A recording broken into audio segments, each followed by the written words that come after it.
and division and all that, right? So let's start it off at the top, okay? Why am I so excited for rookie linebacker Edgerrin Cooper this season? Now, Green Bay scored the consensus best linebacker, okay, in the draft at the 45th overall pick. Not only did Cooper show his elite athletic ability on tape, but he lived in the backfield at Texas A&M. 17 tackles for a loss, 8 sacks in his 2023 AP All-American campaign. That showed me that he's an immediate contributor in the run game, as well as being lethal, creating pressure from the middle of the defense.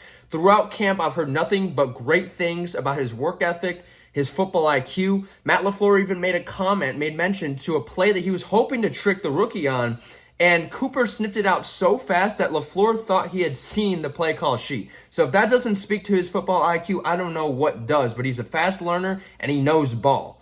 Like I said, ultra athletic backer standing at 6'2", 230. The speed will flash in Jeff Hafley's defense and scheme from the jump. And so I'm just excited for the plethora of opportunities that he's going to get from the jump as well. And I love Quay Walker. Don't get me wrong. I love Quay Walker. I believe he's in for a breakout season as well, switching back to that 4-3 with Jeff Hafley.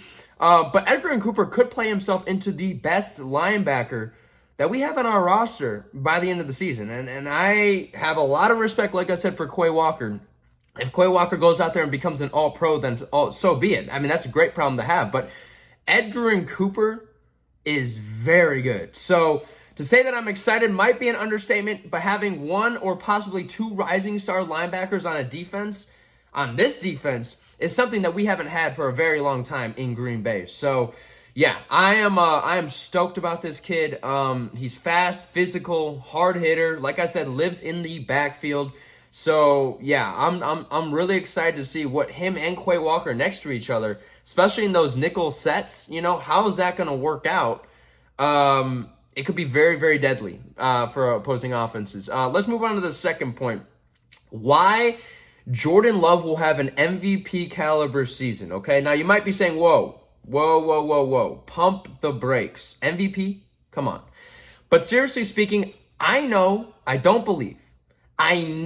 Jordan Love will not regress dramatically from the stretch that he had to end last season, okay? In his last 10 games, let's talk about that stretch.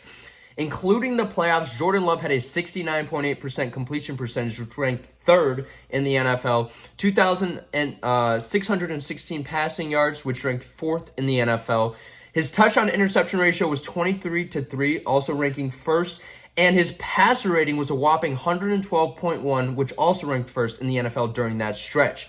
I'm not saying that he has to continue that level of play for the entirety of the season, but it's quite reasonable, I believe, to predict, given off of his rookie year stats, he can be anywhere around a 4,000 to 4,500 yard passer, passing yards, complete 67% of his passes, 30 to 40 touchdowns. I think he's within range of that. And if he can keep his turnovers under 10, that's MVP caliber. So, the Packers, they will win 10 plus games this year.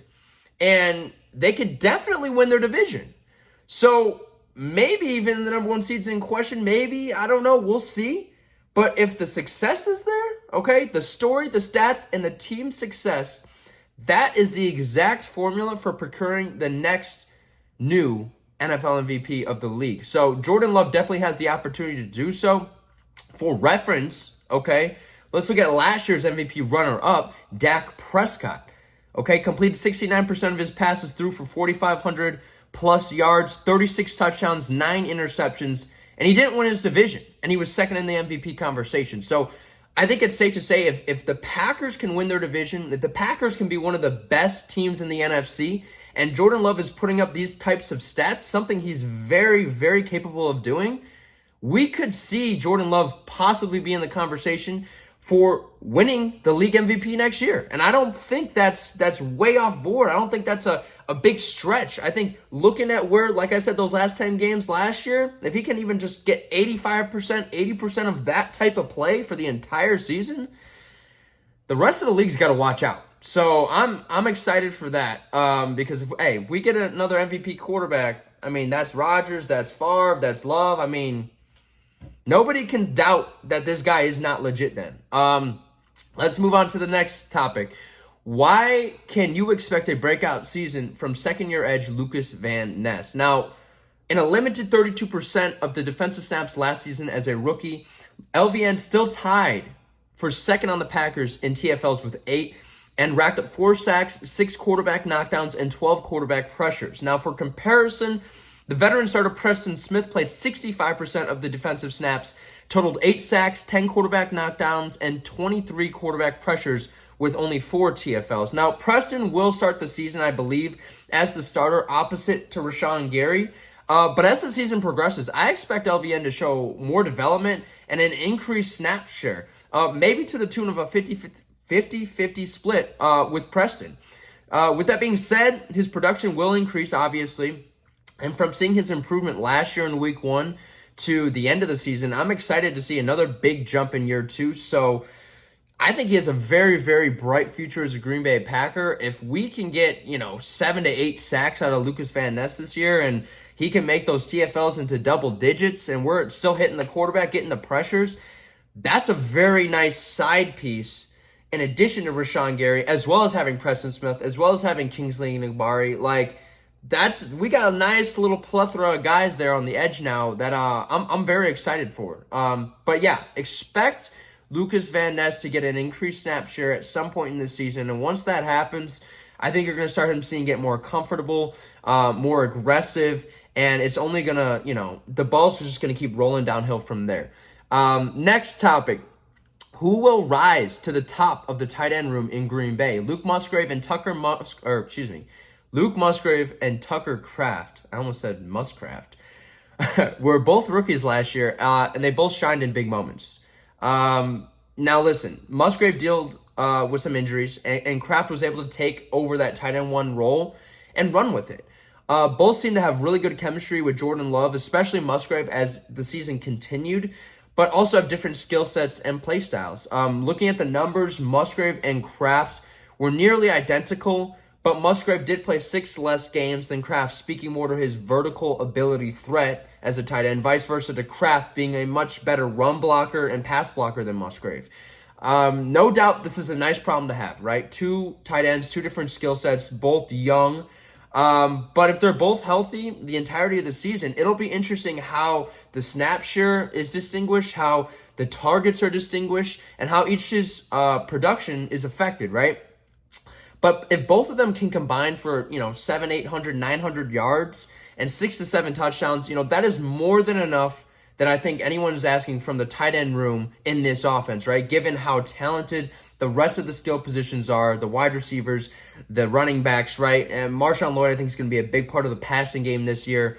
So, let me know who you guys think rises to the top in the tight end room. But I love both guys. And like I said, they're both rookies last year. Musgrave dealt with some injuries. Kraft's actually dealing with an injury right now. He's been put on the PUP list to enter training camp. I believe it's a torn pectoral, some form of, a wedding incident. I don't know. He was getting a little too lit, I think, at somebody's wedding.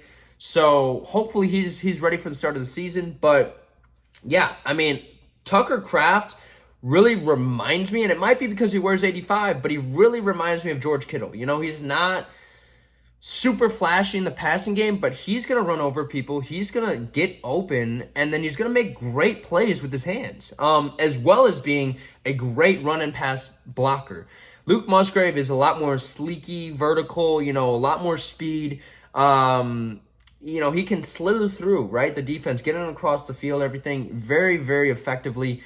And I thought at the beginning of the season, there was a little didn't have that chemistry with Jordan Love yet, but by the end of the season, you saw hey, we got this guy, right? And he can stretch the field. You can't put a linebacker on him. You're going to have to put a safety on him. That's going to lighten the boxes, right, for the running game. So all the strategic stuff, right, and the personnel sets that you put out there will affect, the rest of the team. But I'm just interested to see who rises to the top.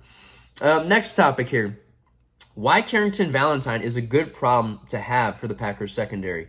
And what do I mean by good problem to have? I've stated on my X account before, given the weight that Valentine's put on this offseason and the level he's been playing at in camp, it's quite a nice problem to have that he's playing himself into a starting role, given that Eric Stokes, right, the first-round pick that we had a couple of years ago, He's back. He's healthy.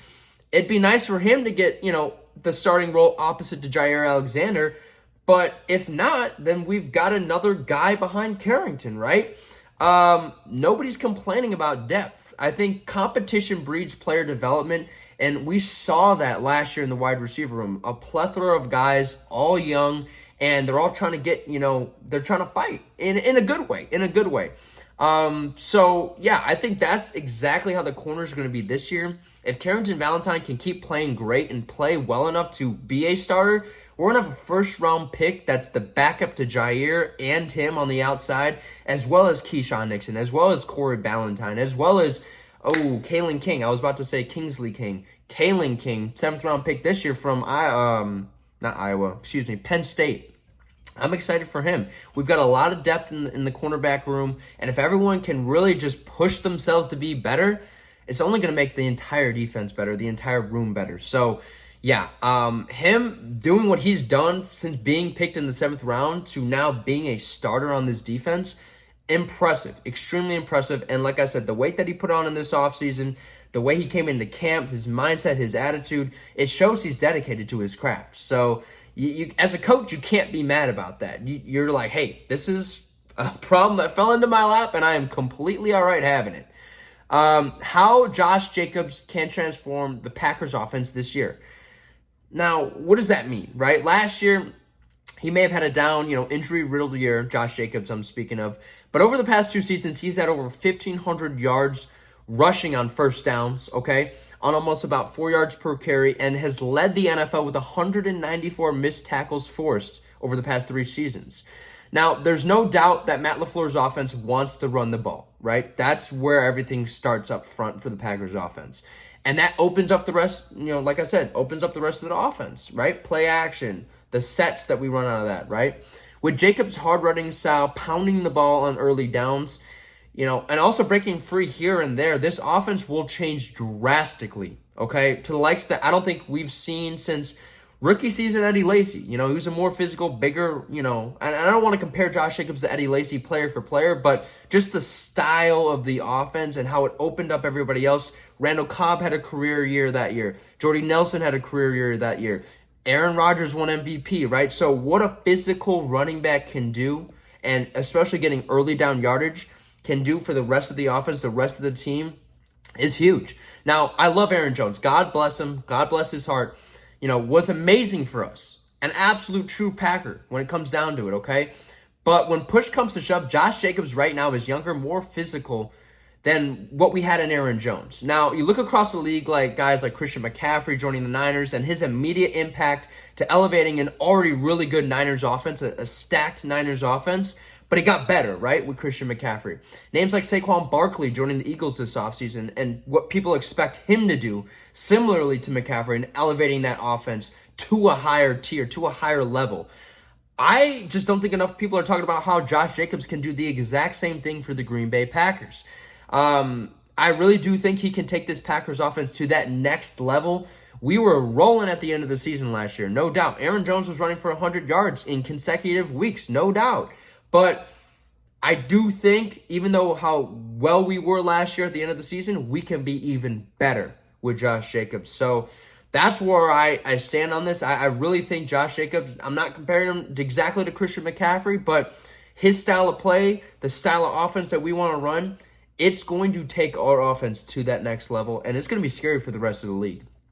And the last topic here before I get into the position grades, why Chad Ochocinco is right about Jayden Reed popping off this year. Not only did Jayden Reed set Packer records as a rookie last season, he was 3 targets away from being the most targeted wide receiver in the entire offense.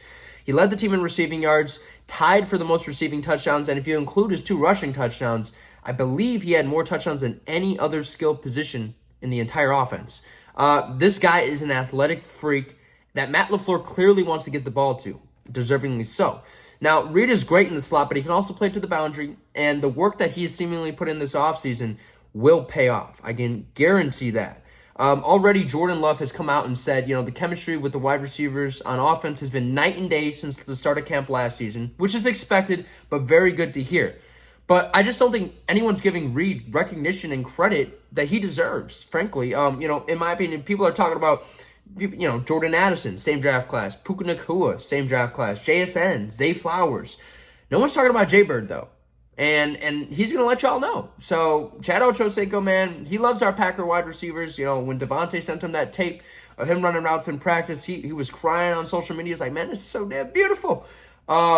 Jaden Reed, man, he's talking him up right now on social media, and he's right. He's a wide receiver. He knows, right? So, yeah. Y'all got to watch out for Jaden Reed. I think he could top 1,000 yards. I don't want to say easily this year, but I think he can top 1,000 yards, total yards, easily. Receiving, it'll be interesting how the target share, with Christian Watson being back healthy, Romeo Doubs still obviously being great, and then Dontavian Wicks, man. I mean, ooh, we got four, man. We got four really good wide receivers, man. Ooh, but yeah, I think 1,000 yards is definitely within question and within reach for Jaden Reed receiving the ball.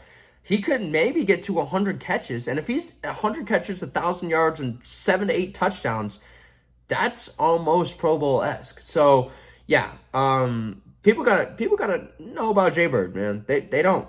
They gotta get in tune with what's going on though in Green Bay.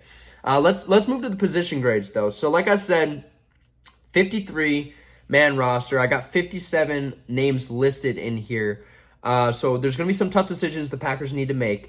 But the grading scale for this year, I wanted to explain it a little bit before I got into grading each position. A, or anything within an A+ to an A- range, means the top